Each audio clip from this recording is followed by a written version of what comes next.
estamos de nuevo de vuelta, la tertulia política. Bienvenidos, amigos.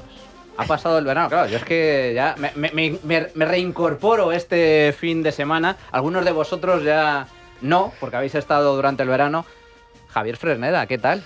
¿Qué tal, Manu? Un placer verte de nuevo, porque, en fin, te echábamos mucho de menos. Sí. Yo a vosotros no. Sí, claro que sí, hombre, claro que sí.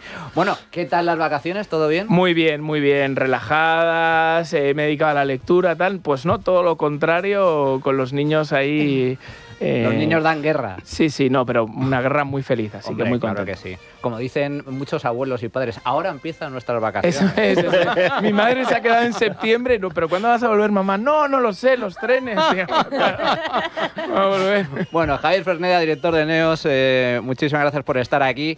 Novedades, oye, es que, a ver, comienza la temporada y siempre hay algunas novedades, algunos cambios. Bueno, pues tengo que anunciar la primera novedad de la temporada, que es la incorporación de nuestro queridísimo y admirado Miguel Ángel Pérez, responsable de Tribunales de Libertad Digital, a la tertulia política de los fines de semana. ¿Qué tal, Miguel Ángel? Buenos días, ¿cómo estás? Pues un placer estar aquí contigo, Manu. Muchísimas gracias por la confianza y bueno, esperaremos estar a la altura, por supuesto. Hombre, claro que sí, uno de los mejores periodistas de investigación de tribunales del panorama nacional. Sí, la verdad es que últimamente trabajo no te falta, Miguel Ángel. Eso desde luego. La verdad es que lo comentábamos ahora fuera de micro, que para ser la primera semana, madre mía, ¿eh? O sea, para ser el aterrizaje no ha estado nada mal, ¿eh? Ha empezado fuerte. Y Rosa Rigía, responsable de Relaciones Institucionales de ACOM. ¿Qué tal, Rosa? ¿Cómo estás? Muy bien. Muchas gracias por tenernos aquí. Y contenta de poder tener un micrófono para contar las novedades. Sí, novedades que hay, porque, bueno, Rosa, que es una experta en materia de...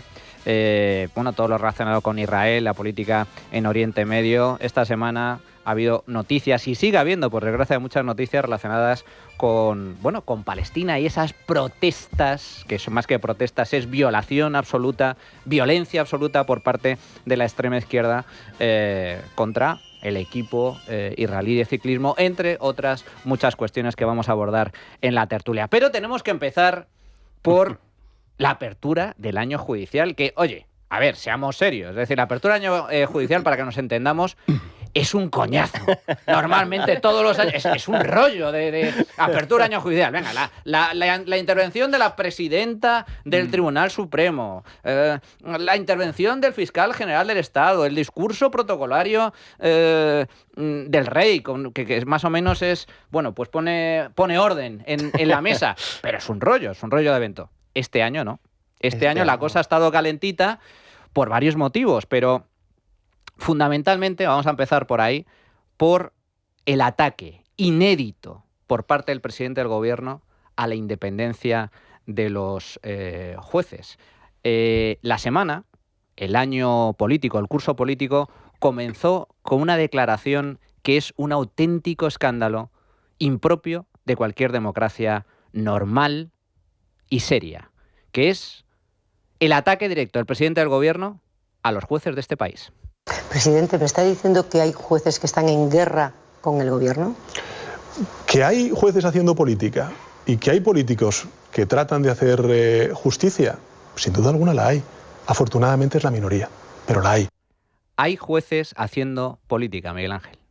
Bueno, yo creo que estas declaraciones que con el comienzo del curso político y judicial, ¿no? Pues con tanto lío parece que han pasado así un poco de segundo plano, me parecen una auténtica barbaridad, de una gravedad absoluta. Pedro Sánchez ya enarbolando la bandera de un dictadorzuelo del 3 al 4, diciendo como si fuera él un juez que el fiscal general del Estado es inocente, acusando a los jueces de hacer política y que encima dice hay políticos que son los que están haciendo justicia. O sea, me parece una auténtica barbaridad. Y me parece también muy importante y que hay que destacar el discurso de la presidenta del Poder Judicial, Isabel Perelló. ¿Por qué hay que destacarlo? Porque Isabel Perelló, hay que recordarlo, es una magistrada izquierdista. Porque es que algunos se creen que Perelló es de la APM. No. Isabel Perelló es de Juezas y Jueces para la Democracia. ¿Por qué digo esto? Porque con ese dato se cae mucho el discurso de que son los jueces fachas, los conservadores, que claro, que critican al gobierno. No, Isabel Perelló es izquierdista, y tener una jueza izquierdista en la apertura del año judicial con el rey Felipe VI sentado a su lado, diciendo que el presidente del gobierno, obviamente sin nombrarlo directamente, pero aludiéndolo directamente, ¿no? Está atacando con unos descalificativos a la justicia, a los jueces, impropios de un Estado de Derecho. O sea, ¿hasta dónde hemos llegado en este país? O sea, es que Pedro Sánchez está yendo más allá de lo que en su día era Pablo Iglesias, porque os acordáis que el que inauguró en España el ataque a los jueces era Podemos y Pablo Iglesias. Es que ya le ha pasado, pero de largo. Pero es que no solamente es Pedro Sánchez, es que hasta el ministro de Justicia, Félix Bolaños. Se ha mimetizado, mimetizado absolutamente con Podemos y con Pablo Iglesias. Le ha, como decía Montoro, ¿os acordáis cuando subía impuestos el Partido Popular del gobierno de Rajoy? Decía, hemos dejado en shock a la izquierda, les hemos adelantado por la izquierda subiendo impuestos. Bueno, pues Pedro Sánchez se vanagloria ahora de asumir el discurso antidemocrático, absolutamente dictatorial, impropio de cualquier democracia, con estos ataques furibundos contra los jueces, a los que acusa de hacer política, es decir, de prevaricar abiertamente, lo cual es lo peor de lo que se le puede acusar a un juez, es precisamente de prevaricar, es decir, de incumplir la ley a sabiendas. Como bien comentas, el discurso de Isabel Perelló, máxima responsable del Consejo General del Poder Judicial y del Tribunal Supremo, estuvo impecable. Los poderes ejecutivo y legislativo deben evitar caer en críticas que minen la independencia judicial o la confianza pública en esta. Resultan totalmente inoportunas y rechazables las insistentes descalificaciones a la justicia provenientes de poderes públicos. Tal forma de proceder socava de forma directa la confianza en la justicia al tratar de influir negativamente en la consideración ciudadana de los jueces. Estas descalificaciones son impropias de un Estado de Derecho avanzado. Perelló regañando a Pedro. Sí, es importante lo que decía Miguel Ángel, porque, claro, pasan tantas cosas a diario que nos olvidamos de todo el recorrido, ¿no? Pero esta señora se hizo famosa en el mundo de la judicatura por dirigirle una carta dura al entonces presidente del Consejo General del Poder Judicial, el señor Lesmes, porque no había lenguaje inclusivo en las sentencias. Es esta señora la que está diciendo esto, ¿no? Para que veamos un poco de quién estamos hablando. Pero en cualquier caso, demos un paso para atrás. El funcionamiento de la justicia, una justicia independiente, no solamente es un enunciado constitucional, sino que tiene una función muy clara, porque cuando la justicia falla, empiezan a aparecer cosas muy peligrosas, que es que la gente se empieza a cobrar la justicia por su mano. Es decir, volvemos a la selva. Con lo cual, por eso es tan relevante asegurar que la justicia funcione como tiene que funcionar. Pero claro, ¿quiénes son los protagonistas de todo este enjambre, no? Evidentemente, Pedro Sánchez, poco hay que decir, la Fiscalía de quien depende y demás. Pero vamos a bajar un poquito. Tenemos al señor García Ortiz, fiscal general del Estado, y aparte de ser el correveidile de Lola Delgado, que ahora vamos contigo, Lola, Ángel García Ortiz es famoso por intervenir directamente en todo lo que sucedió alrededor del caso Villarejo, conocido también como caso Tándem, aquello que pasó con el fiscal anticorrupción Estampa y demás. Es decir, que ya antes de todo este lío, este señor ya venía cargaditas las alforjas. Segundo lugar, la brigada mediática la comanda hablando de prevaricación, que decía Pedro Sánchez. Correcto, un juez condenado por prevaricación, el señor Baltasar Garzón. Y la gente habla, sí, le condenaron por aquello del franquismo. No, amigos, le condenaron por vulnerar una de las cuestiones más sacrosantas del derecho, que es que espió sin permiso judicial las conversaciones abogado-cliente. Y además, le estuvieron a punto de condenar por unos cursillos que les pagaba un famoso banquero de este país a cambio de y en el mismo momento que a ese banquero se le estaba procesando. Ese es Baltasar Garzón. Pero además está, como digo, Lola Delgado, famosa por un mensaje filtrado que se reía de unos magistrados que se iban presuntamente con menores, prostitutas, en sus viajes a Iberoamérica. Y mientras tanto, en medio de todo esto, el señor Bolaños, que se quiere cargar el acceso a la carrera carrera judicial para hacer una cosa muy parecida a algo que escandalizó a todo el mundo en España, que es los jueces populares de la señora Sheinbaum, aquella de las disculpas, presidenta de México. Estos son los protagonistas de la historia. Y verdaderamente tienen la poca vergüenza de seguir hablando de justicia. Pero eso no es lo peor es que hay gente que aún se lo cree. Manu, el problema es que verdaderamente hay una audiencia cautiva. Es decir, yo en vacaciones, y ya termino, he hecho un verdadero análisis, un verdadero ejercicio de autotortura, y os confieso que he puesto un poco Televisión Española y me he leído un poco El País. Pero eso es ser masoquista. Para tener ganas de volver de vacaciones. Es alucinante. No es que discrepen, es que viven en otro planeta. Total. Viven en otro planeta, o sea, han perdido la razón. Entonces, pues ese es el drama. Bueno, han perdido la razón, pero hay que reconocer que hacen muy bien su trabajo. Y son muy creativos. Son muy creativos. Sí. Javier Ruiz con sus gráficas absolutamente manipuladas, sí. Silvia Inchaurrondo con esa incidiendo en el argumentario del PSOE. Sí. Pero claro, es que los sueldos que cobran, estamos hablando de 200, 300, 400.000 euros al año. Es decir, no está mal, ¿eh? Es decir, que se lo curran. Se lo curran a base de buenos sueldos, claro. Aparte que no hay ni un solo opinador, creador de contenido, como lo queréis llamar, de España, que defienda a este gobierno que no tenga un sueldo en Televisión Española. ¡Hombre! No, o sea, no ha fichado a todos. Ha fichado a todos. Gonzalo Miró también. Digo, pero bueno, ¿esto qué es? Y Rosa Villacastín, que está de tertuliana en el programa de Gonzalo Miró y de Marta Flitsch. ¡Qué maravilla! Qué maravilla. Es espectacular. ¿Quién quedará? Aún quedan, que son muchos las bocas que hay que alimentar en el zurderío. Pero fijaos, volviendo al discurso de Perelló, es que las perlas de Perelló han sido ciertamente acertadas y contundentes. Dice Perelló en su discurso: todos están obligados a respetar la independencia de jueces y magistrados. Este respeto no es una fórmula retórica, exige que no se nos presione, que no se nos condicione. Dice Perelló: respetar la independencia significa permitir que el juez cumpla su tarea con libertad de criterio, que pueda estudiar, que pueda reflexionar, deliberar y resolver sin injerencias de ninguna clase. Respeto a la labor jurisdiccional. Solo un tribunal puede declarar el error de un juez en la interpretación y aplicación del derecho. Así lo impone la Constitución. Y termina Perelló: la judicatura española no responde a posiciones ideológicas ni a planteamientos corporativos, sino al rigor profesional y a la plena sujeción al derecho. Cada decisión judicial se adopta con independencia, con imparcialidad.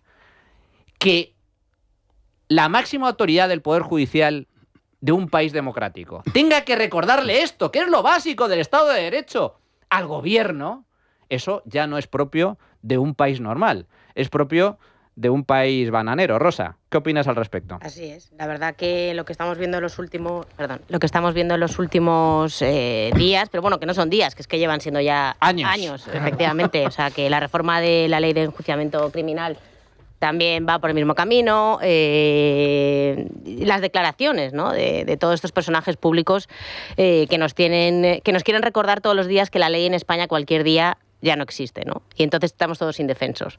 Y esa es muchas veces su labor, o sea, ir asustándonos, ir creando un ambiente hostil, claro, de violencia. Primero es verbal, ¿no? Pero nos van recordando que, mira, si te pasas de la línea, igual tienes un problema porque los jueces en este país ya están siendo señalados y ya algunos forman parte de nuestro equipo y los que no se lo tienen que pensar, ¿no? Porque igual también podemos ir contra ellos. Entonces esto pone en jaque el Estado de Derecho español y eso nos afecta a todos. Miguel Ángel, ¿cuál era el tono? Porque claro, esto es, digamos, lo que se ve, pero lo de siempre, ¿no? Los detalles, lo importante está en los corrillos, en el ambiente. Entiendo que el ambiente ayer, en ese acto de apertura del año judicial, digamos que la tensión se cortaba con el cuchillo. Total. De hecho, entró el fiscal general del Estado y de repente se hizo el silencio absoluto. Mucha gente no aplaudió el discurso del fiscal general del Estado. Bueno, perdona que te interrumpa. Tengo entendido que una de las tragedias de esto es que antes no se aplaudía ningún discurso porque era un acto solemne y ahora han convertido esto, ¿sabes? Eso tiene chicha el tema del aplauso precisamente, ¿no? Como dice Javi, inicialmente los actos solemnes no se aplauden. Claro. ¿Qué es lo que sucede aquí? Hay que decir que en alguna apertura de año judicial sí ha habido aplausos. Creo recordar que en el año 2019 los hubo.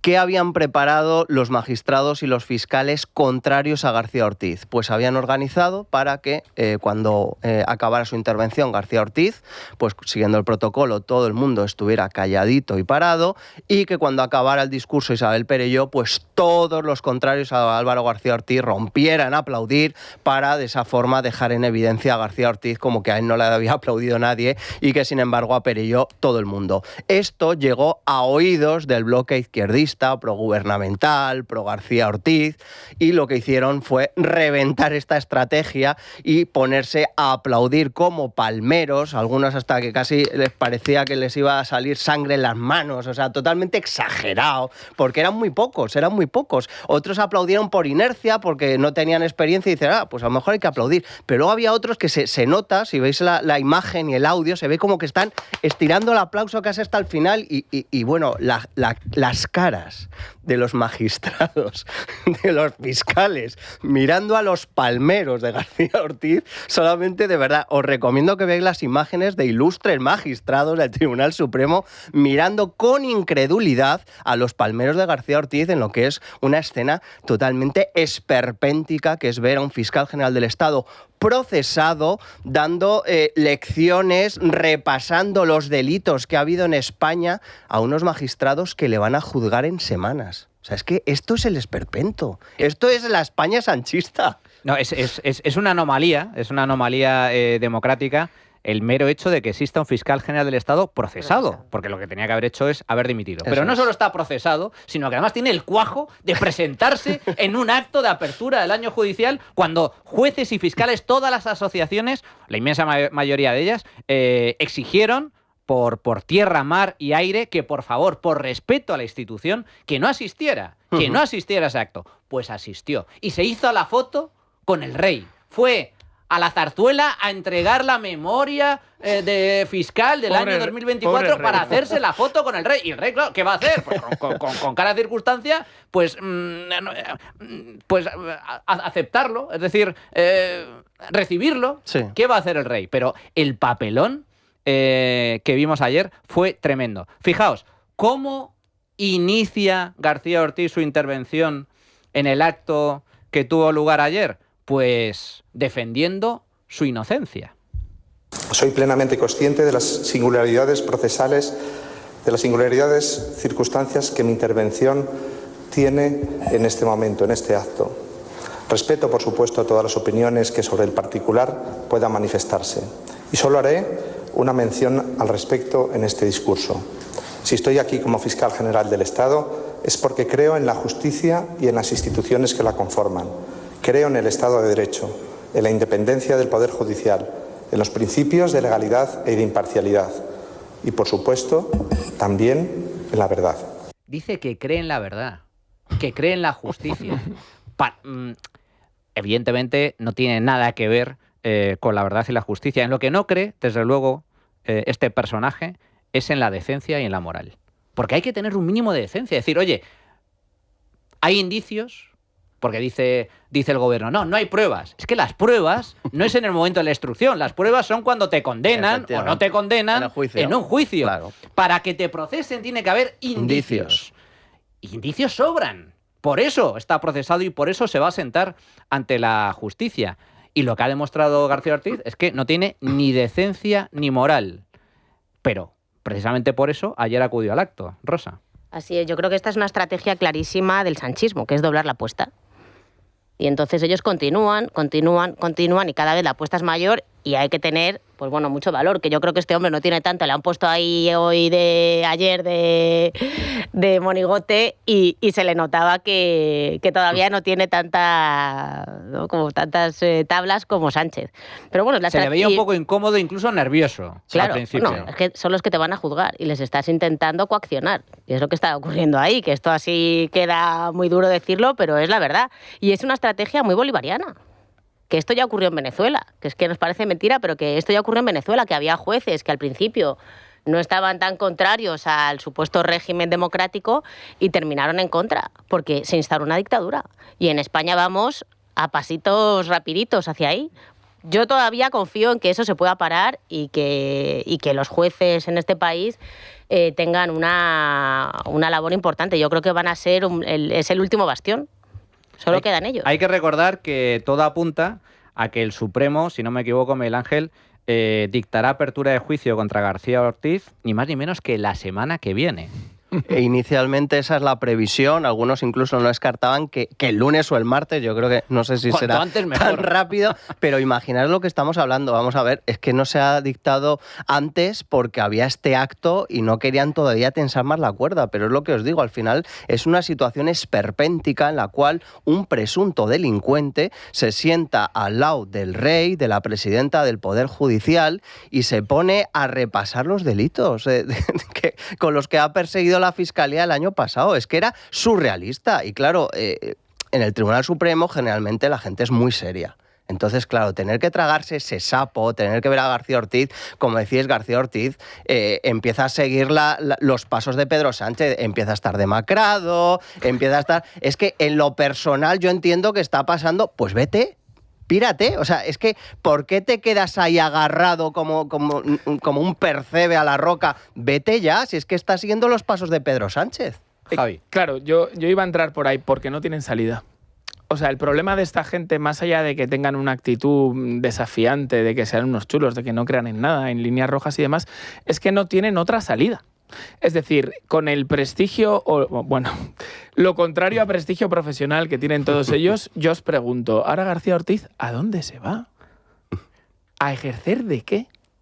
Claro, o sea, después de un día duro de trabajo, cuando este señor llegue a casa, se abra una cerveza, se ponga el resumen del Madrid y tal, dice, bueno, ¿y ahora yo qué hago? Pero si no tengo a dónde ir.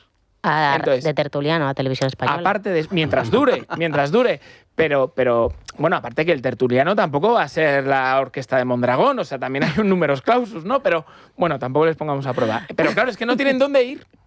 Muchos de ellos no tienen dónde ir. Cuando se especuló sobre la salida de Sánchez, ¿os acordáis? Antes del verano. Madre mía. Que decían algunos que iba a ir a liderar la OTAN. Eso es Madre de Dios. Y de la que nos hemos librado. Y este pobre yo creo que se lo creyó, porque os acordáis que hubo un momento que estaba todo el rato la guerra de Putin, como haciéndole en la pelota, ¿no? Pero ¿cómo va a ir a ninguna parte? Con lo cual yo creo que doblan la apuesta porque no tiene dónde ir. Pero otra cosa importante de García Ortiz que quería decir es que, primero, más allá de los palmeros, para saber el grado de apoyo que García Ortiz tiene en la carrera, hay que ver el resultado de las elecciones para el Consejo Fiscal. La asociación que este señor, no sé si preside, comanda, pero de la que es la de Lola Delgado, os recuerdo, la de Villarejo, bueno, pues esta asociación de 20 puestos, corrígeme Miguel Ángel, tiene 2. Entonces, puede haber uno aplaudiendo en plan norcoreano en el Tribunal Supremo, que toda España sabe que este señor tiene un apoyo ínfimo en la carrera. Segunda cuestión, ¿por qué procesan a García Ortiz? Porque la gente dice, no, por un lío con Ayuso. No, por incumplir el primer deber de un funcionario público, que es no utilizar las instituciones en tu beneficio personal. Esto es lo que hace este señor. Hay que recordar que dentro de toda la investigación, lo que decía García Ortiz a sus subordinados para el tema de finalmente poner sobre la palestra el caso del novio de Isabel Díaz Ayuso por ese presunto fraude fiscal era que había que ganar el relato. El relato. Que no podíamos permitir que nos ganaran el relato. Un fiscal general del Estado hablando de relatos políticos. ¿Pero esto qué narices es? Pero es que así es como entienden ellos el ejercicio del poder. Pero claro, es la norma más elemental. Es como si ser policía municipal... Yo recuerdo la hija de una tonadillera que se casó con un guardia civil que le pillaron cobrando las multas. Joder, pues si es que es igual... Es lo mismo. Ahora, yo me hubiera levantado en el Supremo... Acabo de tertuliano, ¿eh? Y acabo de tertuliano. De salsa rosa y de estas cosas. Bueno, es que luego, gracias a la ley, los abusos de las leyes de género, le hicieron un lío importante. Pero bueno, en cualquier caso, yo me hubiera levantado y le hubiera preguntado al señor García Ortiz sobre los números. Señor García Ortiz, ¿está incluidas las diligencias contra usted? en el 249 expedientes por... Delito de revelación de secretos. Sí. Imputado, yo. Claro. En el discurso. Claro. Yo recuerdo que tenía un compañero de clase bastante sinvergüenza que nos hacían limpiar los pupitres a principios de curso de las pintadas que había hecho cualquiera, ¿no? De cualquier cosa, que decía a un profesor bastante con poca buena fama entre los alumnos, que decía, oye, señor, aquí pone... Y decía una barbaridad. Ese es usted, ¿verdad? ¿No? Pues esto es igual, ¿no? Yo le diría al señor García Ortiz, ¿cuántos de esos delitos son los que le investigan a usted? Fijaos, corrígeme si me equivoco, Miguel Ángel, porque es que es un clamor en el ámbito judicial y en el ámbito de los fiscales lo que está pasando con García Ortiz, porque es un desprestigio de la justicia y un desprestigio del Ministerio Fiscal. Oye, que dentro del Ministerio Fiscal, que para ser fiscal hay que aprobar la misma oposición que para ser juez, que la gente... se deja años de vida para sacarse esa plaza, que es gente muy seria, muy competente, muy responsable.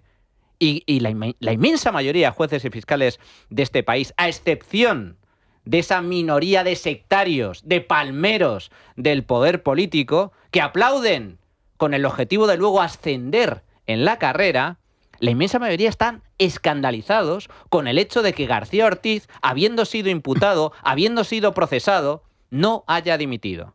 Fijaos lo que opina al respecto un exfiscal del Tribunal Supremo, Salvador Viada. Es impúdico para mí, que defiendo un fiscal general de Estado independiente, el ver cómo el gobierno va hablando de su fiscal general de Estado, yo apoyo al fiscal general de Estado, es inocente, llegó a decir el presidente del gobierno el otro día, dictando ya sentencia, es decir, él valora las pruebas, dice no hay pruebas y por lo tanto es inocente. Digo, pero bueno, pero ¿esto qué es? Esto para mí resulta impúdico, aparte de un ataque al Poder Judicial sin ninguna duda. Es decir, que ahora, ¿quién tiene que reaccionar contra este ataque al Poder Judicial? El fiscal general de Estado. El fiscal general de Estado tiene como misión defender la independencia de los jueces. Claro, estamos aquí en un círculo de cosas raras a las que se le da un aire de normalidad, con aire así campanudo, serio, y esto es un ataque al Estado de Derecho completo, de arriba abajo. ¿Y quién defiende a García Ortiz? Hombre, ¿quién si no? Pedrito el Grande. El Consejo de Ministros en la rueda de prensa ha manifestado la posición. Nosotros respaldamos la acción del fiscal general del Estado, creemos en su inocencia y por tanto cuenta con el aval y el apoyo del Gobierno de España.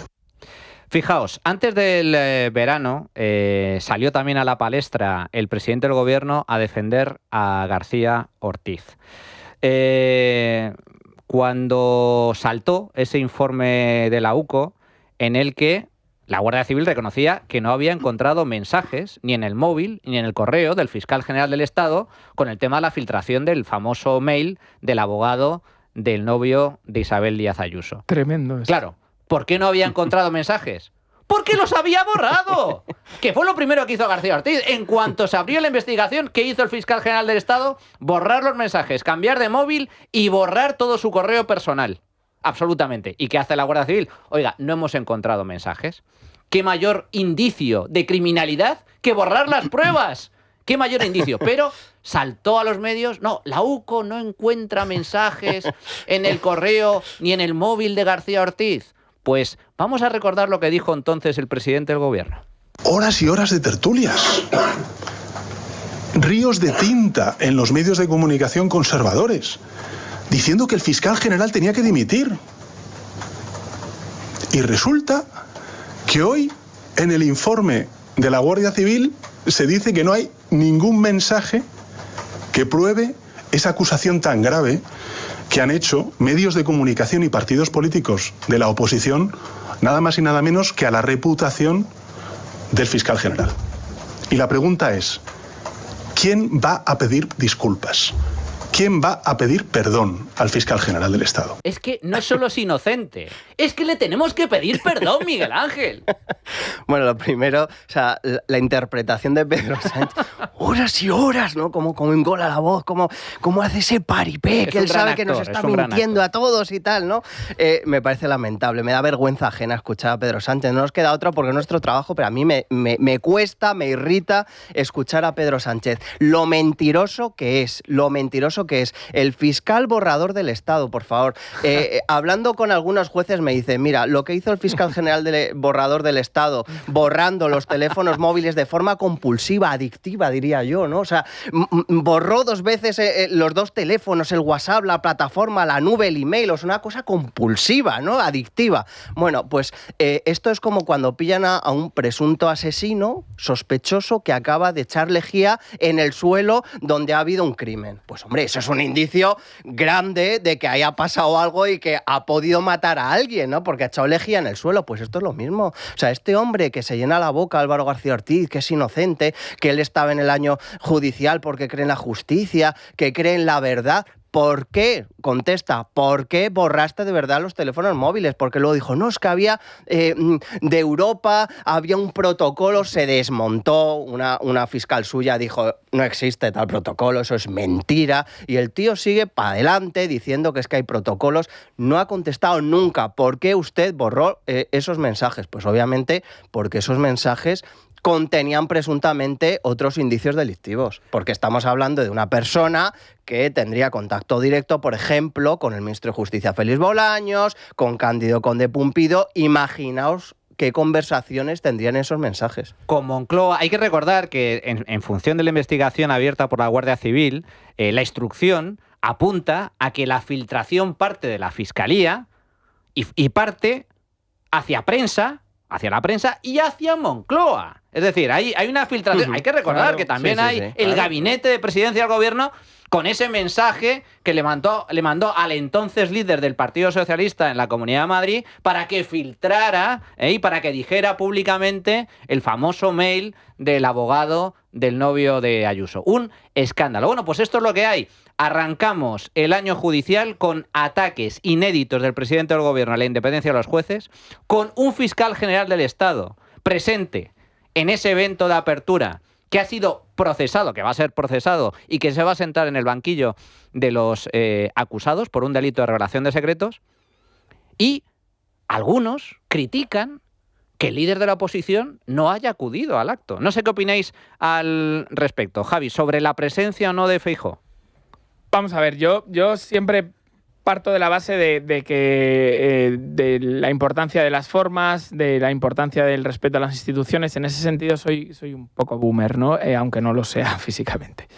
Pero creo que era necesario hacer algo, ¿no? Es decir, no se le puede dar carta de normalidad a una situación absolutamente anómala. Creo que es una decisión difícil porque en el fondo estás dejando solo a la víctima más importante de todo este teatrillo. Que es el rey. Que es Su Majestad el Rey, efectivamente.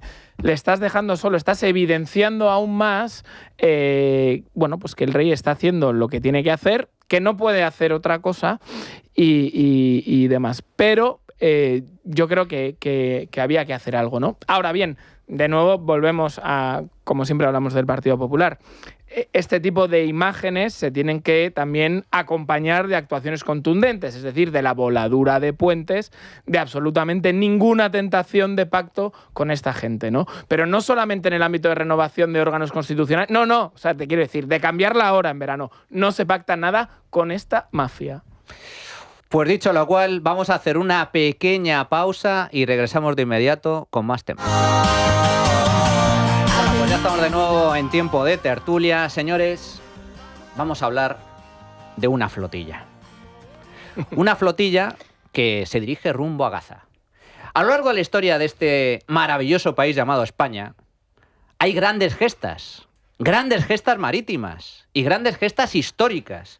Tenemos a Cristóbal Colón, que descubre América, cruza el Atlántico y descubre un continente. Tenemos a Magallanes y Elcano, que dieron la vuelta al mundo, los primeros en dar la vuelta al mundo en barcos que eran cascarones. O sea, que eran barquitas de madera que los pobres, los que llegaron medio muertos, desarrapados, pero lo consiguieron.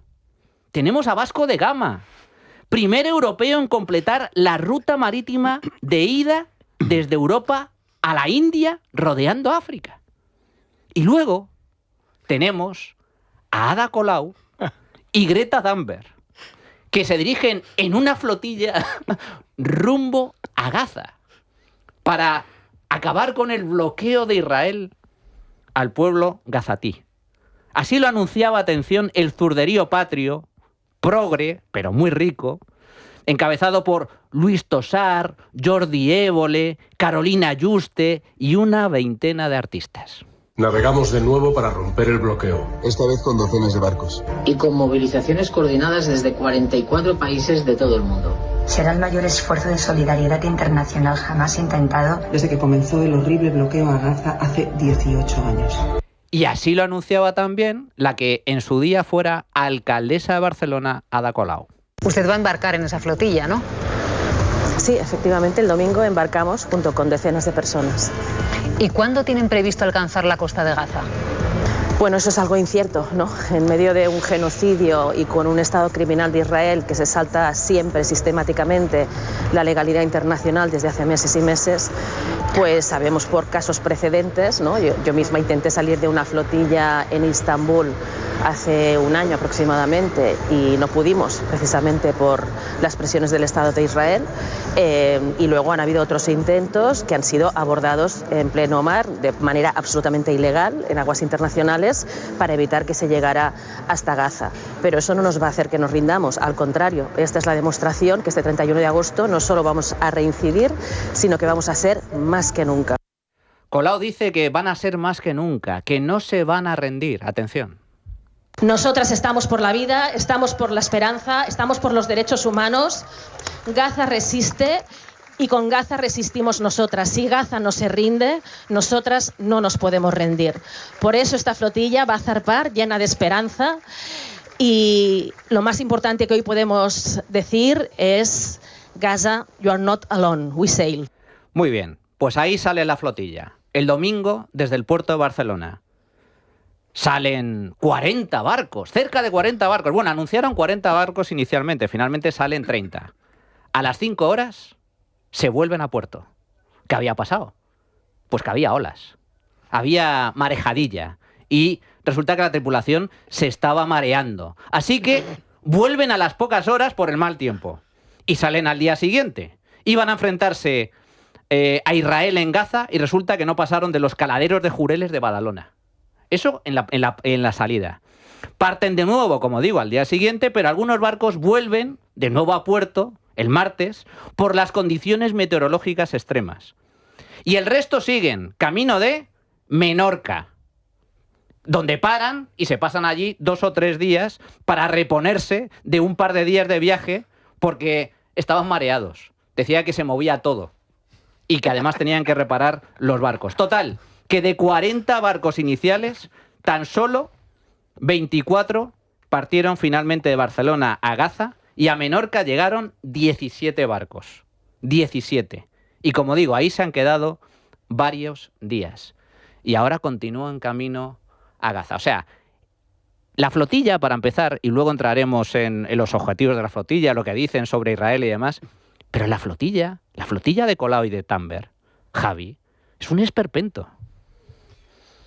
Bueno, no quiero dejar pasar que Ada Colau, por cierto, hay que llamarle por su nombre completo, me parece que le molesta, Inmaculada, le ha traicionado el subconsciente en una de las declaraciones, porque dice reincidiremos. En español reincidir solamente se puede reincidir en el delito, ¿no? Esta chica pues se le ha ido un poco las palabras. En cualquier caso, yo creo que la flotilla de estas personas tan insignes y que tanto han aportado a la humanidad, yo creo que es la demostración evidente de lo que importa hoy en día en política el relato.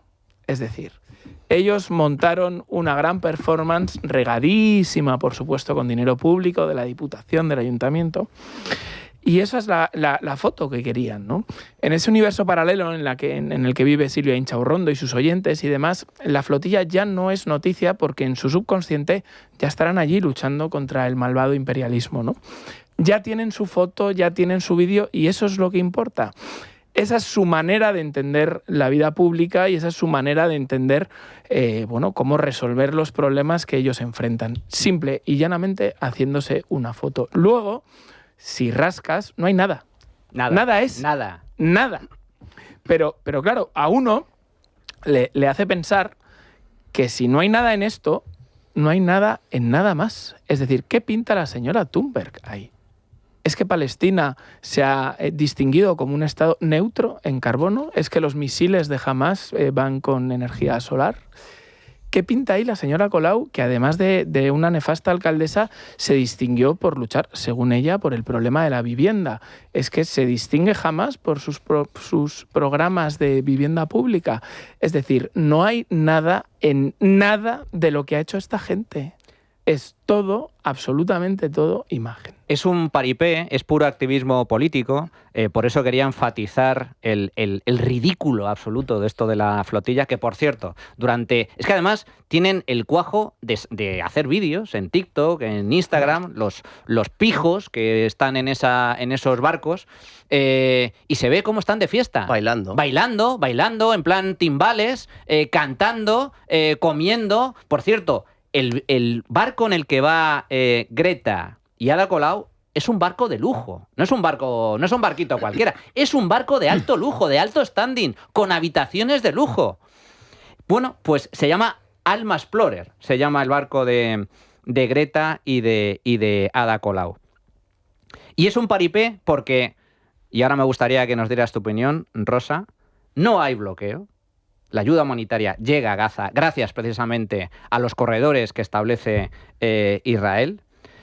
Si lo que querían era llevar ayuda, ¿por qué narices sales de Barcelona y no sales de un sitio mucho más cercano como puede ser Egipto y te ahorras dinero y combustible? Claro. La ayuda que llevan en esos barquitos, que anunciaron 40 y finalmente de momento creo que solo sobreviven una quincena, la ayuda que llevan es ridícula. Llevan cuatro bolsas de comida, no llevan más. Además, no pueden desembarcar. ¿Por qué no pueden desembarcar? Para empezar, porque en Gaza no hay puerto. Y en segundo lugar, porque Israel no se lo va a permitir. El gobierno de Israel ya ha dicho que en el momento en el que lleguen a los 22 kilómetros que se establecen legalmente como aguas territoriales de Israel, van a ser abordados y van a ser apresados. Y los barcos van a ser apresados y utilizados por el ejército israelí, porque los van a tratar como terroristas. Israel no va a permitir que desembarquen. Es todo un paripé, Rosa. Bueno, es el relato. Es lo que quieren. Buscar titulares, buscar fotos, buscar vídeos e inundar las redes sociales con todos los palmeros que tienen a sueldo de una pantomima.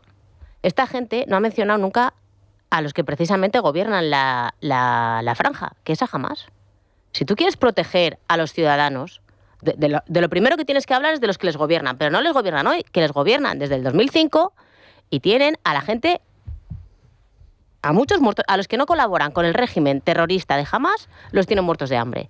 Y los ponen ahí arriba de escudos humanos y ellos están abajo con sus familias. O sea, los que sí que pertenecen a las cúpulas están abajo con sus familias. Y esos sí tienen comida, porque la comida la roba Hamás. Porque la ayuda humanitaria que entra todos los días por los puertos que están autorizados, porque esto no es entro por donde me da la gana, entro por los puertos autorizados. Y la primera razón para eso es porque en todos estos camiones con ayuda, los terroristas introducen armas, introducen munición. Ese es el gran problema que está teniendo Israel. Entonces, eso es lo que no puede permitir, porque en el acta fundacional de Hamás lo que dice es que buscan la destrucción total de Israel y de todos los judíos en el mundo. Esto Ada Colau se lo ha olvidado. Eso, Rosa, se resume en un lema, desde el río hasta el mar, correcto, que es el que grita precisamente la extrema izquierda en España. Yolanda Díaz, la primera. Ministros de este gobierno diciendo desde el río hasta el mar, que significa ni más ni menos que el exterminio del pueblo judío de Israel. Así es, y esto es lo que no denuncian estas activistas de izquierdas. De estos ciudadanos no se acuerdan. ¿Por qué? Porque Greta está ahí, ¿no? Y que forma parte de estas causitas que la izquierda utiliza para manipular a Occidente. Que, por cierto, Greta, que es una activista profesional, ha pasado de la lucha contra el cambio climático ahora de la lucha contra Israel. Porque son las causitas de la izquierda que utiliza cuando le conviene para azuzar y para distraer. Porque todo este tema de Israel, lo voy a decir, lo utiliza Sánchez cuando le conviene. Claro. Lo utiliza Sánchez cuando le conviene, porque sabe que hay una desinformación mediática brutal, que tiene a todos sus medios a sueldo, intoxicando, deslegitimando al Estado de Israel y señalando a todos los judíos de España. Que nos están señalando todos los días, que nos están poniendo en la diana todos los días. Y es este gobierno y sus medios. Y luego todas estas campañitas, como la de la flotilla, que encima han recaudado 3 millones de euros. Que se lo están gastando por ahí, que es que estafan a la gente, que es que la gente, lo voy a decir, es idiota. que a la gente le gusta que la estafen, para decir que están llevando allí a ayudar a los muertos de hambre, que los hay. Que es verdad que los hay. Pero ¿quién es el culpable? ¿A quién quieres señalar? ¿Al Estado de Israel porque es lo fácil, porque así va? Mira, vamos a señalar al Estado de Israel porque son malísimos, porque este Netanyahu es un horror de hombre, todos los judíos también, porque si, ¿sabes? Esto funciona así, por eso así manipulan y ahora boicotean a los de la Vuelta Ciclista, y mañana y antes de ayer a los restaurantes judíos en Madrid, y luego le quieren quitar la sinagoga en Oviedo a los judíos asturianos, y así podemos seguir, si llevamos desde el 7 de octubre sufriendo esto día tras día, y es un goteo constante. Pero por desgracia, en España, los medios de comunicación masivos y obviamente están recibiendo órdenes del gobierno, han decidido utilizarnos. Los culpables, los únicos culpables del sufrimiento del pueblo gazatí es Hamás. Así es. Es Hamás. Que nadie lo dude. Pero, sin embargo, aquí estamos asistiendo pues a este esperpento protagonizado por Ada Colau y Greta, que se están pasando unas vacaciones en un velero con la excusa de ayudar al pueblo gazatí, y se van en esta flotilla. Para abordar el tema de la flotilla, porque hay mucha enjundia detrás, contamos con Gabriela Kasselman, que es abogada, escritora argentino-israelí. ¿Qué tal, Gabriela? Buenos días, ¿cómo estás? Buenos días, ¿cómo están? Gracias por la invitación, qué placer escucharlos. Un poco de cordura en estos días es sumamente reconfortante. Pues, Gabriela, quería que estuvieras con nosotros porque tú conoces muy bien la realidad de este tipo de esperpentos, de este tipo de espectáculos dantescos por parte de la extrema izquierda. ¿Quién está detrás de esta flotilla? Detrás de esta flotilla están los mismos movimientos que están detrás de las universidades de Estados Unidos. Obviamente está Qatar y este whitewashing que se le permite de financiar terrorismo. Esta flotilla es la hoguera de las vanidades. La descripción que hicieron ustedes, no solo del lujo de estos barcos, y Greta, que a quien ya no le importa el medio ambiente. Hay una española que tuve que indagar un poquito que se llama Ana Alcalde, por lo que tengo entendido, una señora mayor para hacer este tipo de payasadas, que se ha mostrado encubierta, bailando al ritmo de tambores, mostrando el ombligo y con una quejía en la cabeza. Esta es la clara descripción de lo que está ocurriendo en esa flotilla, que tal como dicen ustedes, por un lado no van a llegar nunca, los van a detener en aguas internacionales, por razones obvias. Imagínense si jamás pudo hacer la masacre del 7 de octubre, existiendo un bloqueo naval que es absolutamente legal y necesario. Imagínense si vamos a dejar entrar barcos con esta gente que podría facilitarle armamentos a Hamás. ¿Por qué no le facilitarían armamentos a Hamás si es lo que vienen haciendo por acción o omisión desde el 7 de octubre? Nos encontramos con una flotilla que es vergonzosa, que no pudieron prever cuestiones climáticas y entonces tuvieron que retornar, que estuvieron en las islas mostrándose al sol. Dentro de la flotilla, además de Greta y esta señora que me causaba mucha gracia bailando lambada, hay una persona que pertenece al movimiento LGTB. Como si ninguna de estas personas conociesen qué ocurriría si finalmente Israel los dejase entrar, porque la fantasía de todos nosotros es que nos encantaría, y obviamente no va a ocurrir, porque como decimos siempre, quien protege más a los gazatíes y a los niños gazatíes es el gobierno de Israel, mal que le pese a toda la izquierda española.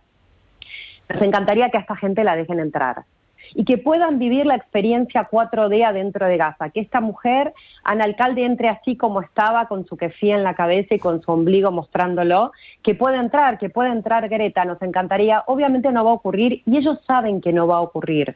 Lo que va a ocurrir es que los van a detener y los van a mandar a cada uno a su país. Sepamos que lo que podrían tener de ayuda humanitaria, tal como ustedes dijeron, ni siquiera existe la posibilidad de que haya un puerto y esto pueda descender. Pero además hay miles de camiones de ayuda humanitaria que muchos comunicadores hemos mostrado de Israel en el cruce de Kerem Shalom, un cruce que hay entre Gaza e Israel. Están ahí los camiones de ayuda humanitaria. A mí, de todos modos, ya no me sorprende a esta altura del partido ni Pedro Sánchez, no me sorprende el grupo terrorista Hamás, que a día 701 todavía conserva a 48 personas secuestradas. A mí lo que me sorprende es al resto de la gente. A mí me sorprende que no haya el suficiente sentido común para darse cuenta que lo que está ocurriendo es una absoluta payasada y que en realidad si de verdad les importase ayudar a los niños palestinos, lo que deberían hacer es exigir que Hamás deponga las armas y termine toda esta guerra que comenzó durante la masacre del 7 de octubre. Dicen que lo que van a hacer, obviamente la extrema derecha del gobierno del primer ministro Bibi Netanyahu dice que los van a detener dentro de la figura del terrorismo. Legalmente esto es imposible. Seguramente lo que vaya a hacer es que vayan a detener en aguas internacionales estos barquitos si llegasen cerca de la costa. Lo que van a hacer, si tuviesen acaso alimentos, porque ¿por qué deberíamos creerles? Podrían entrar los alimentos, nosotros no tenemos ningún problema. Hay rutinas todos los días en el cruce de Kerem Shalom en donde los camiones con ayuda humanitaria se escanean y entra la ayuda humanitaria en Gaza. El problema no es que falte una entrada de ayuda humanitaria, el problema es que la ONU no está colaborando en entregarle esta ayuda humanitaria a los niños y por otro lado lo que está ocurriendo, y lo hemos visto miles de veces por videos que ellos mismos muestran, que se la apropia Hamás, en los túneles de Gaza sigue habiendo un montón de ayuda humanitaria que se la apropió Hamás. Esto que comentas, Gabriela, me parece ciertamente importante porque lo que reflejan la inmensa mayoría de medios de comunicación en Occidente es la hambruna, que ya se ha demostrado, la famosa imagen de ese niño desnutrido que ha dado la vuelta al mundo, que se hizo eco los medios internacionales, empezando por la prensa norteamericana, y que se ha demostrado que era una falsedad, que era una mentira. Ese niño padecía una enfermedad genética, no tenía nada que ver con el hambre. Tanto es así que la prensa norteamericana ha tenido que admitirlo y corregirlo. Pero claro, una vez que lanzas el bulo, ahí queda. Se está difundiendo esa falsedad, esa mentira de que el ejército israelí no permite la entrada de ayuda humanitaria, de alimentos a Gaza, cuando no es así. La realidad, ¿cuál es la realidad de la ayuda humanitaria, Gabriela? Y la realidad de justo de lo que comentas. ¿Qué pasa con esos camiones que llegan a Gaza, que se los apropia Hamás, los reparte esa comida, no la reparte? ¿Quién dispara a los gazatíes que intentan hacerse con una bolsa de comida? El responsable de todo lo que ocurre desde la masacre del 7 de octubre es Hamás. Esto lo tenemos que tener clarísimo. El 6 de octubre del año 2023 había un cese al fuego. El 7 de octubre, cuando el grupo terrorista Hamás inicia la masacre, ellos sabían dos cosas con absoluta certeza. Primero, sabían que ellos no iban a ganar esta guerra. No había ninguna posibilidad de vencer al Ejército de Defensa de Israel. Pero además, sabían claramente que Occidente los iba a apoyar. Ellos sabían que el Ejército de Defensa de Israel iba a reaccionar. Israel demoró 21 días en reaccionar. Y a partir de ese momento empieza este juego mediático en donde jamás tiene la certeza que Occidente le va a apoyar. Porque si bien vos decís que luego los medios internacionales dijeron que la foto era de un niño enfermo, no lo dijeron en sus redes sociales con millones de seguidores. Lo aclararon en la página 48 de sus medios de comunicación escritos, pero además en las redes sociales alternativas con muchísimos menos seguidores. Hace poco se difundió un hombre que trabajaba en un centro humanitario en Gaza diciendo que él vio como un niño descalzo se acercó y le besó la mano cuando él le entregó los alimentos y que luego él vio como el Ejército de Defensa de Israel asesinaba a este niño. Lo dijo a cámara, lo tengo posteado en las redes sociales. Fox News descubrió que este niño está sano y salvo con su madre fuera de Gaza para estar protegidos. Pero tenemos que tener en cuenta, y esto es lo que yo decía, contamos con una operación enorme de prensa, con muchísimos recursos y con un montón de idiotas útiles que claramente repiten esta propaganda. El problema es que hay un malo y 100 tontos. Y cuando vos tenés a 100 tontos, se convierten en 101 malos y no tienen ningún problema en afirmar cualquier cosa que no resista el menor análisis. Cuando durante la Shoah, durante el Holocausto, había personas con hambruna y desnutridas, no era selectivamente. Todas las personas que estaban en los campos de concentración, mujeres, hombres y niños, estaban hambrientos. A nadie le llama la atención que las madres que sostienen a estos presuntos niños con hambruna, que luego se descubre que son niños enfermos, gozan de un buen estado de salud. A nadie le sorprende que en ningún momento cuando se ven imágenes de Gaza hay hombres y mujeres desnutridos. ¿Acaso vamos a pensar que los civiles inocentes, y estoy haciendo comillas y ustedes no lo están viendo, los civiles inocentes de Gaza que en ningún momento ayudaron a liberar a los secuestrados, todos le roban la comida a los niños. ¿Cómo puede ser que simplemente sean niños? Y entonces vamos a pensar lo siguiente, si de verdad hay niños con hambruna, y vamos a aclarar que el hambre no es hambruna.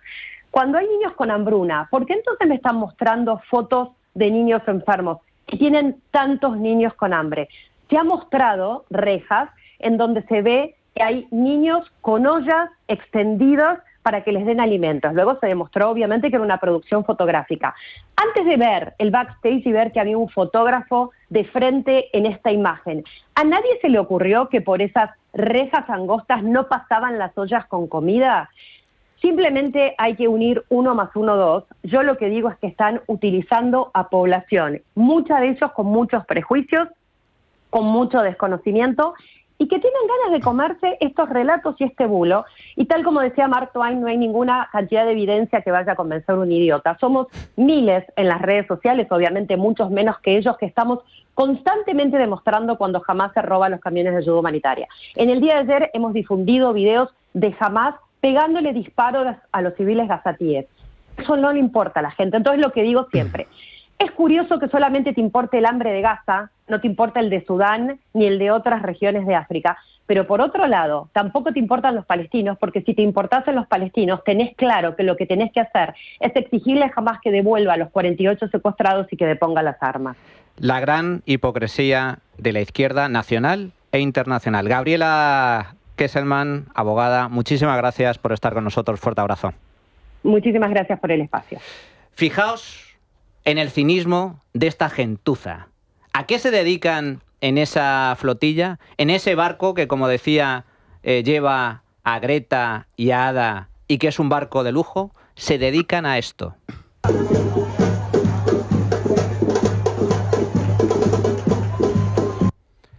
A bailar. La panda de perroflautas, pijos, que se dedican a sacar rédito de la desgracia ajena, como siempre. Esta es la gran tragedia de nuestros días. Vamos a hacer una pequeña pausa y regresamos con más temas. Bueno, pues arrancamos de nuevo temporada y para todos aquellos que les guste la música que suena en este programa, hay que recordar que tenéis disponible la playlist de La Trinchera en plataformas, en Spotify, entre otras. Ahí tenéis todas las canciones del programa. Bueno, habíamos comentado el esperpento de la flotilla a Gaza, que de momento creo que queda una quincena de barcos, veremos cuántos llegan, porque como los barcos se mueven, pues los pijos se marean. Pero es que está aconteciendo una auténtica barbaridad ya ahora sí en suelo nacional. Se está produciendo, se está desarrollando la Vuelta a España de ciclismo, en donde participa, compite un equipo israelí. Pues bien, ¿qué está haciendo la izquierda española? Boicoteando la Vuelta. Tanto es así que impidieron la llegada a meta de los ciclistas en la etapa de Bilbao, de forma violenta. Han puesto en riesgo la seguridad de los ciclistas, porque esta panda de descerebrados con banderas palestinas, incluso alguna bandera, visto, de los hermanos musulmanes, que es un grupo terrorista de Hezbollah, se dedican a asaltar las vallas y meterse en medio de la carretera con ciclistas que van a 50, 60 kilómetros por hora, poniendo en riesgo la vida de los propios ciclistas, que es una vergüenza.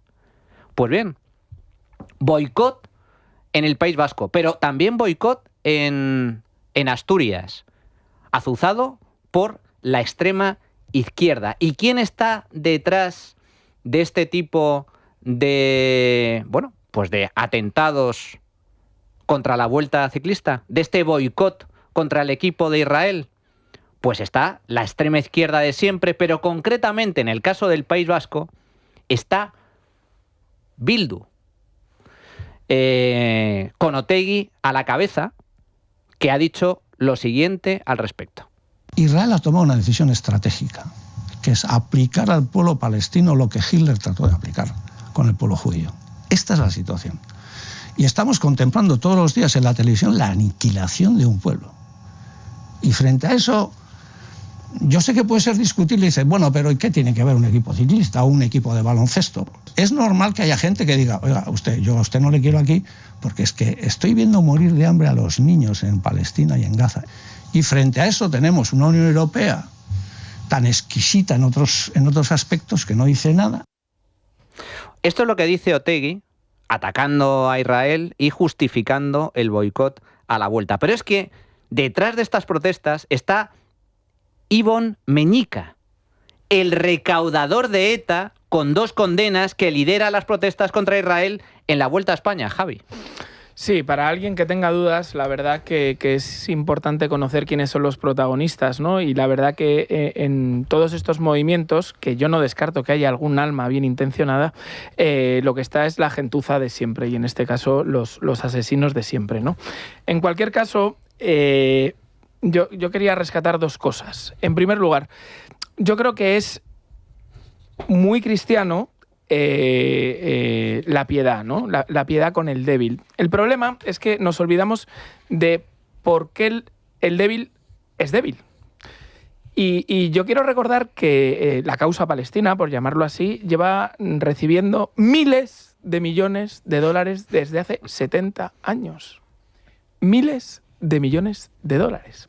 Claro, si sus receptores, en vez de construir un Estado seguro y próspero para sus habitantes, se lo han gastado en tratar de aniquilar al vecino, pues sí, efectivamente les coloca en una posición de debilidad, pero una debilidad culpable.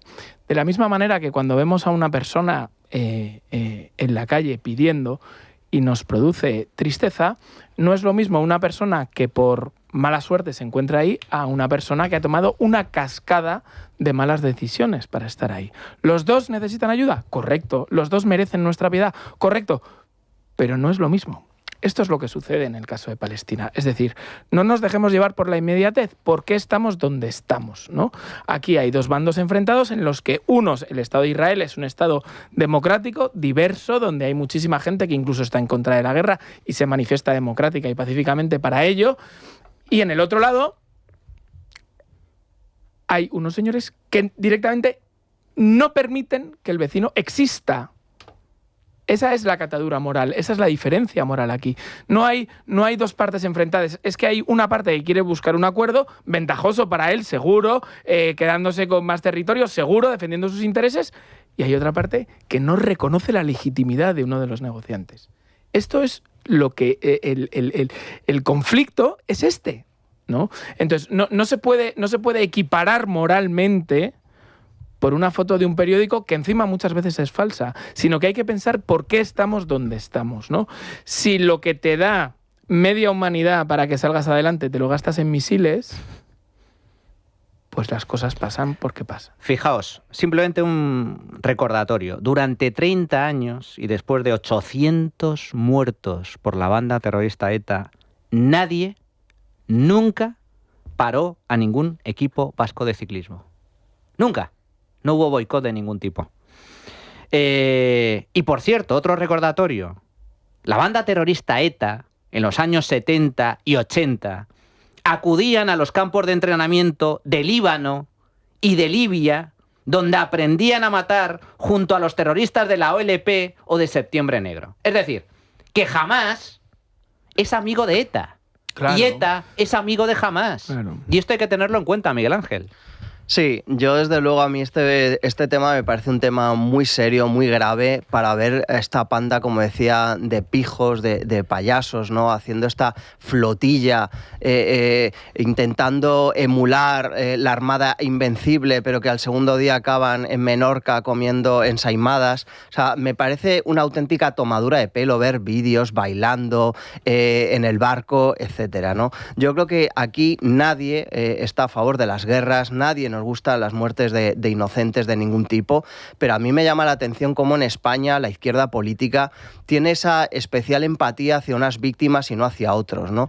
A mí me llama la atención cómo cuando fue la masacre del 7 de octubre pues duraron las noticias unos días, pero no hubo estas movilizaciones, no hubo estas protestas, nadie puso el grito en el cielo con las barbaridades que vimos todos. O sea, ¿qué pasa? Que porque eran israelíes, o sea, eso no es una auténtica barbaridad lo que vimos, esos ataques terroristas, lo que hicieron con las mujeres, esta izquierda política, feminista, las barbaridades y las salvajadas que hicieron a esas mujeres. Eso no importa, eso no merece la pena movilizarse y protestarse, no, eso da igual porque es Israel. O sea, hay víctimas de primera y de segunda, unas víctimas importan y otras no. Si una chica es violada en España por un español, se pone el grito en el cielo. Si es violada por un MENA, pues parece que importa menos, ¿no? Porque hay que preocuparse por el MENA, porque es que si no, hay racismo, ¿no? Entonces a mí eso es lo que me llama la atención de todo este tema. Bueno, pues fijaos, en el País Vasco se paraliza una etapa, en Asturias también se intenta boicotear,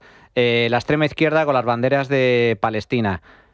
¿Y cuál ha sido la reacción de la organización de la Vuelta? Atención a lo que dice Kiko García, director técnico de la Vuelta. Para mí solo hay una ahora mismo, que sería que el propio equipo de Israel pues se diera cuenta de que estando aquí no facilita la seguridad de todos los demás. Nosotros no podemos tomar esa decisión, la tienen que tomar ellos o la tienen que tomar pues alguien de más arriba. O sea, que los organizadores de la Vuelta, la solución que le dan al tema es que el equipo de Israel abandone. Que a mí esto es el mismo argumento que se utiliza con, oye, la violaron porque vestía con minifalda. ¿De quién es la culpa? Ah, no, es de ella que iba provocando, no del violador. No, es de la chica que iba con la falda corta. Es exactamente lo mismo. Esto es lo que respondía Óscar Guerrero, director del equipo de ciclismo israelí. Yo puedo entender la postura de más de un equipo, ¿no? Es más, ¿sería para ellos mejor que no estemos aquí? Seguramente sí. Hay que estar en la posición nuestra para opinar también, ¿no? Desde fuera igual se puede ver diferente y dice, bueno, este equipo se va a casa y ya está, y la semana que viene corre en otro sitio. Pero si nosotros abandonamos aquí, sabemos que a partir de ahora en cada carrera seríamos objetivo y tendríamos que bajarnos aquí, allí, en todas partes. Entonces, al final hay que ser realistas, sería el cierre del equipo. ¿Y qué hacemos con las 180 familias que estamos trabajando? Bueno, Rosa, desde vuestra organización, desde Acción y Comunicación sobre Oriente Medio, precisamente habéis anunciado acciones legales tras la violencia y la discriminación ocurrida en la Vuelta contra el equipo israelí. Así es. La verdad que esto no se puede tolerar. El aumento del hostigamiento, el señalamiento y la violencia verbal y física va increciendo. Empezó el 7 de octubre, el día siguiente, el 7 de octubre, o ese mismo día, porque ya ese mismo día miembros del gobierno pusieron tweets condenando a Israel y señalando a Israel. Y has dicho una cosa numérica que yo creo que es importante destacar también. ETA tiene en sus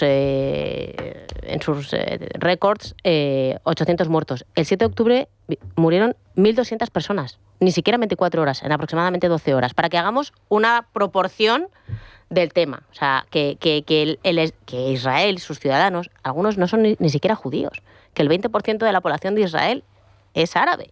Otros son drusos, otros son cristianos. O sea, es que dimensionemos que esto va contra cualquiera.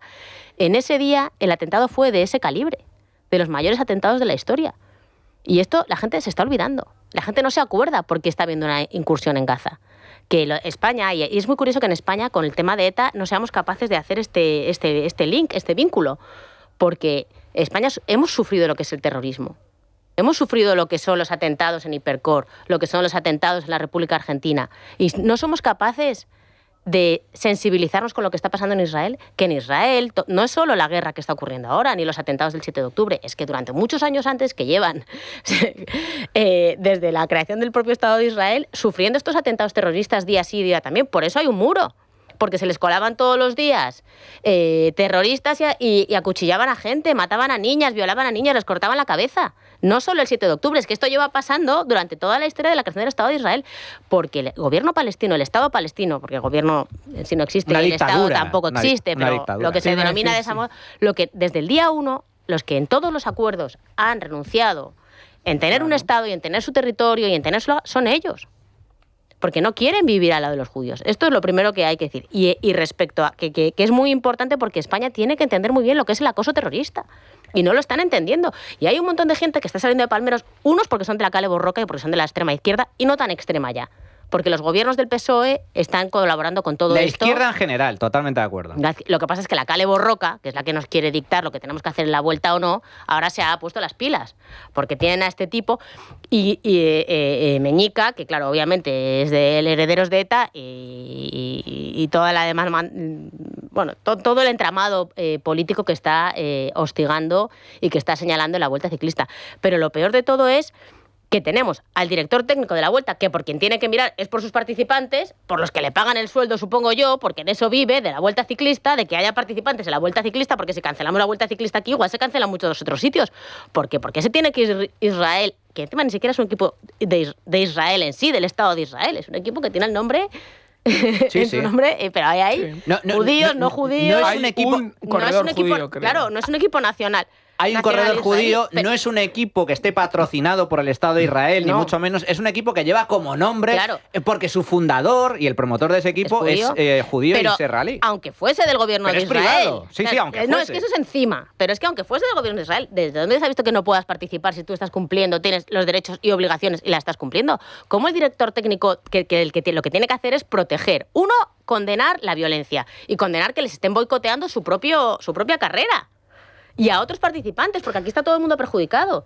Pues fijaos hasta qué punto está llegando la cosa, que no solo el director técnico de la Vuelta ha solicitado el abandono de este equipo de Israel, sino que también el gobierno de España, por boca de su ministro de Exteriores, el señor Álvarez, diciendo que él está de acuerdo en que el equipo de Israel que abandone la Vuelta, porque es una provocación. Esto es invertir los papeles totalmente, Javi. Bueno, lo comentábamos fuera de antena, ¿no? Y la pregunta es, siendo tan sectarios como verdaderamente parecen y son, ¿por qué no los han echado? Porque la Vuelta se expondría a una indemnización millonaria. Entonces, fíjate qué altos y qué importantes son los principios para esta gente, que al final es una cuestión de dinero, así de rastreros son, ¿no?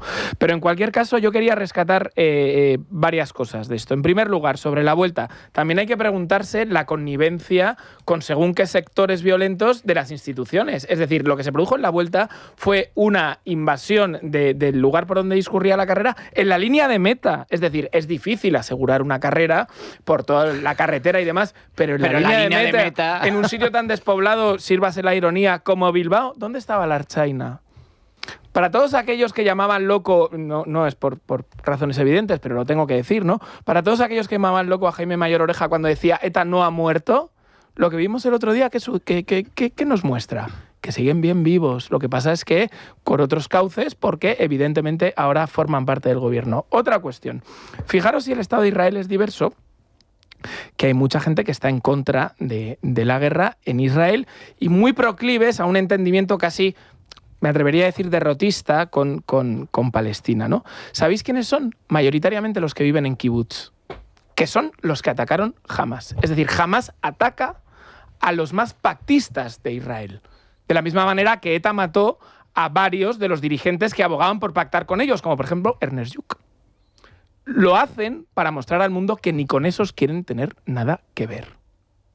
Esto es importante también. Muy importante. Muy importante.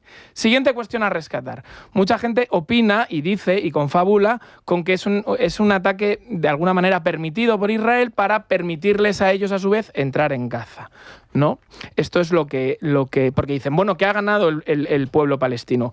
Bueno, pues si entendemos que la democracia, y volvemos al relato, es el gobierno del estado de opinión, yo os pregunto, sí, en Gaza está muriendo muchísima gente, han tenido unos daños impresionantes, qué decir de lo que le ha pasado a Hezbollah, pero ¿y el estado de opinión? El relato lo han ganado.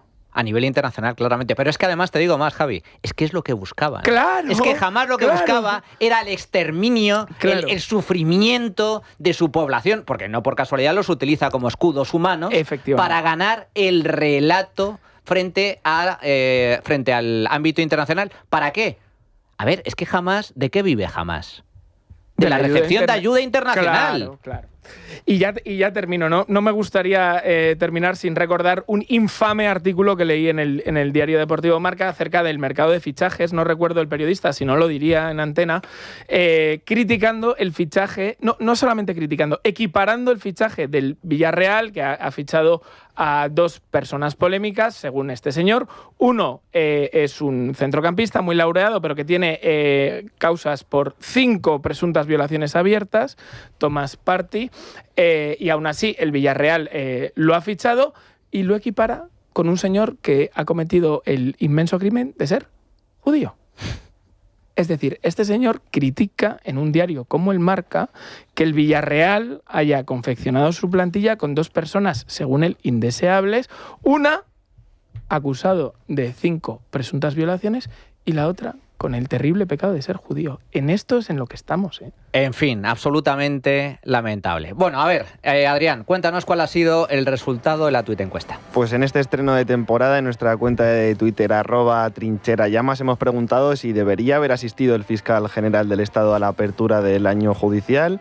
Nuestras opciones eran sí, porque es inocente, no por estar procesado, o directamente porque debería dimitir. Pues un 74% cree que debería dimitir y también un 24% que dice que no debería haber asistido por estar procesado. ¿Quién será el 2% ese restante que dice que sí, que es inocente y debería haber asistido? Él mismo. Vamos a escuchar también la opinión de los oyentes.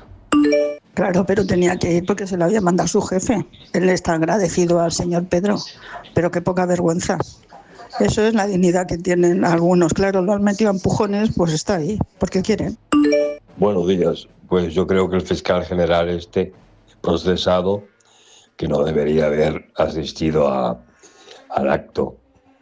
Es absolutamente increíble que este individuo lo haya dimitido ya. En cualquier país normal, una democracia normal, lo habría dimitido. En realidad es que no lo han dejado dimitir. Pedro Sánchez no quiere que se vaya. Pues no tenía que ir a la reunión. Lo que tiene que ir es a la cárcel, con toda la pandilla. Buenos días, soy Carlos García y me parece una vergüenza que el fiscal general del Estado se presente ante los miembros del Tribunal Supremo que le van a tener que enjuiciar en los próximos días. Pero esto es el sanchismo. Muchas gracias. Bueno, pues hasta aquí la opinión de nuestros oyentes. Javier Fresneda, director de NEOS.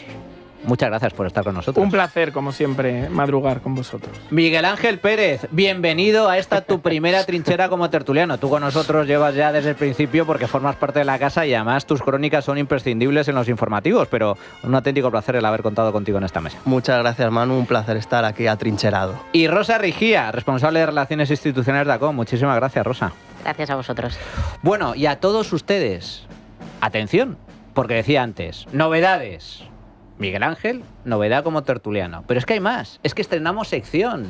Sección con Rubén Arranz, otro de los grandes periodistas de investigación de este país, que va a tener una sección donde vamos a analizar en detalle algunos asuntos turbios y polémicos de la actualidad política en España. Empezando por Telepedro, Radio Televisión Española y esos fichajes millonarios que nos están costando un ojo de la cara para colocar a sus amiguetes. Silvencha Orrondo, Javier Ruiz, Cintora, Buenafuente, Marta Flitz, Gonzalo Miró, Rosa Villacastín. Madre mía. ¿Y los que quedan? Baltasar Garzón. Baltasar Garzón. Bueno, pues ahora lo vamos a analizar con Rubén Arranz. Antes, un recordatorio. Visite buenavidasenior.com y solicite un estudio personalizado comparativo gratuito de todas las alternativas disponibles para conseguir liquidez sin perder la propiedad de su vivienda. Infórmese gratis en buenavidasenior.com. La trinchera de Llamas, con Manuel Llamas.